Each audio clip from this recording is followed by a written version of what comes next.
विशाल, अब यहाँ पर ये भी महत्वपूर्ण है कि चंद घंटों पहले ये जानकारी अमेरिका को लगती है। अमेरिका बताता है इजराइल को इस बारे में कि ईरान की क्या प्लानिंग है। तो क्या इजराइल ने अपनी तैयारियां पहले से शुरू कर ली थी, नागरिकों को शेल्टर में भेजना हो, या अपनी तरफ से जो तैयारियां हैं वो की जा रही थी क्या इजराइल की तरफ से?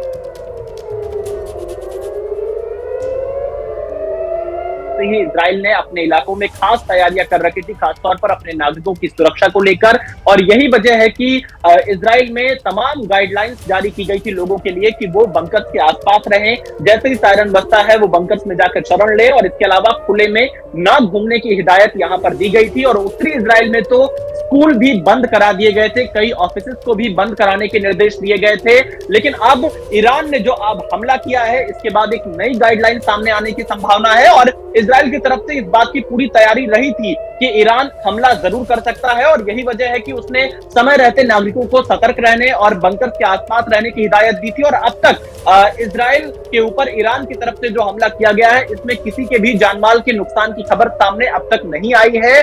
और यहां पर इजराइल फिलहाल आगे की रणनीति तय कर रहा है कि अब ईरान को किस तरह से इजराइल जवाब देगा। लेकिन फिलहाल जो इजरायली नागरिक है, चाहे वो तेल अवीव से लेकर हम उत्तरी इजराइल में हाइफा शहर से लेकर चाहे मेटुला तक की बात करें, या फिर दक्षिणी इजराइल के हम इलाकों की बात करें, जो इलाके हैं, हर तरफ यहाँ इजराइल की तरफ से अलर्ट जारी किया गया है। लोगों से बहुत सावधान रहने की अपील की गई है। इस बात की भी अपील की गई है कि वो अनावश्यक रूप से घरों से बाहर ना निकले और घर में भी अपने बंकर्स के आसपास रहे। और जो गाइडलाइन यहाँ पर इजराइल के होम फ्रंट की तरफ से जारी की गई है, उसका अक्षरशः पालन किया जाए, इसकी जानकारी आईडीएफ की तरफ से लोगों को दी गई है।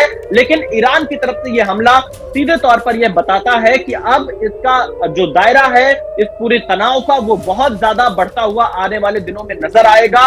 और क्योंकि अगर आप देखिए, पिछली बार ईरान ने इजराइल के कई सैन्य ठिकानों पर हमला करने का दावा किया था, लेकिन इस बार अभी ईरान ने जो ये बैलिस्टिक मिसाइलें दागी हैं, ये किन इलाकों में दागी हैं, कौन इसके टारगेट थे, इसकी और ज्यादा जानकारी आना अभी बाकी है।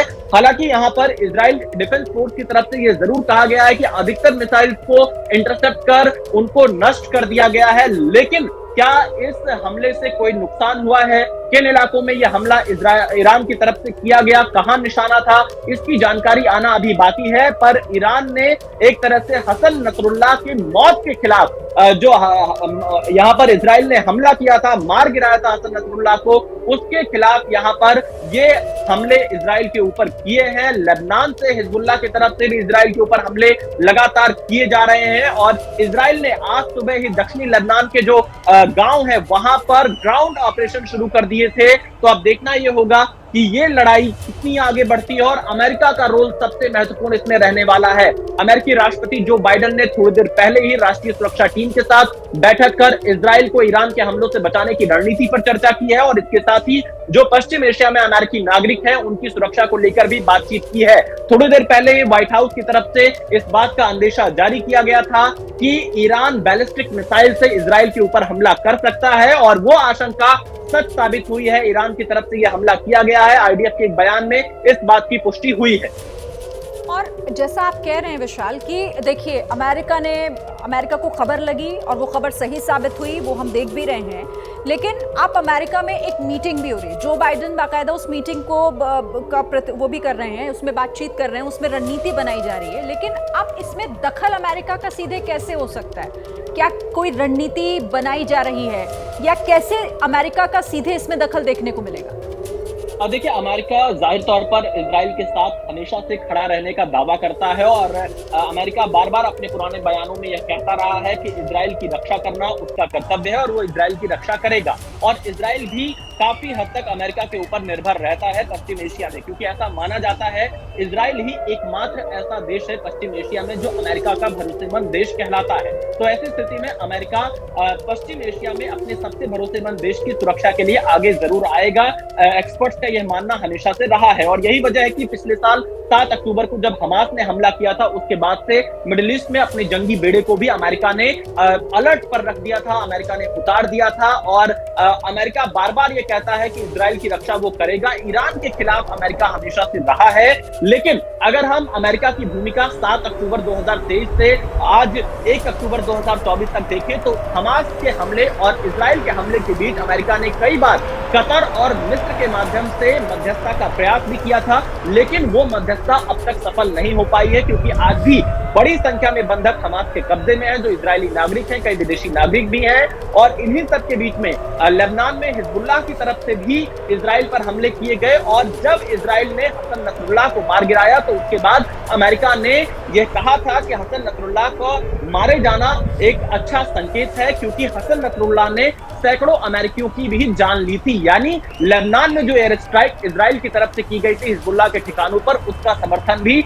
अमेरिका ने किया था। तो ऐसी स्थिति में ईरान ने अब जब हमला किया है तो ये कहा जा सकता है, पिछले रिकॉर्ड को देखते हुए और एक्सपर्ट्स इस बात को मानते हैं कि अमेरिका इजराइल के साथ खड़ा होगा। नहीं तो जो अमेरिका के साथ वाले देश हैं, जो अमेरिका पर बहुत भरोसा करते हैं, वो अपने भरोसे को बनाए रखने के लिए भी इजराइल के साथ इस मौके पर पूरी तरह से खड़ा होता हुआ दिखाई पड़ेगा। लेकिन बड़ा सवाल यहां पर यही है कि क्या अमेरिका तनाव कम करने का प्रयास करेगा या फिर ईरान पर हमले की भी जो अगर कोई इस बात की रणनीति तैयार होती है तो क्या उस दिशा में भी अमेरिका बढ़ सकता है?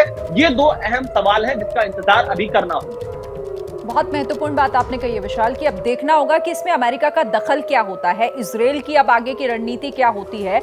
अब इसमें तनाव तो देखिए बढ़ेगा, ये तो तय है, लेकिन किस हद तक बढ़ेगा, इसका दायरा अभी क्या हो सकता है, इसके लिए थोड़ा इंतजार जरूर करना होगा। लेकिन तस्वीरें दिखा रहे हैं हम किस तरह का माहौल, किस तरीके की अफरा तफरी, कैसी दहशत आप ये सायरन सुनकर ही उसे महसूस कर सकते हैं, जो लोगों को आगाह कर रही है कि खतरा कभी भी कहीं से भी आ सकता है। ऐसे में वो बम शेल्टर में भेजा गया है उनको। पूरे इजराइल में इस वक्त अलर्ट जारी कर दिया गया है, पूरे इजराइल में अलर्ट है, पूरे इजराइल में साफ सायरन की आवाजों को सुना जा सकता है और ये सायरन लोगों को आगाह करने के लिए, अलर्ट करने के लिए बाइडेन ने भी सुरक्षा टीम के साथ बैठक की है। अमेरिका भी पूरी तरह से एक्टिव दिखाई दे रहा है। इजराइल को मदद देने पर बाइडेन की चर्चा है। पहले ही अमेरिका की तरफ से ये साफ कर दिया गया है कि वो किसी भी मुसीबत में इजराइल के साथ खड़ा है, उसकी मदद करेगा।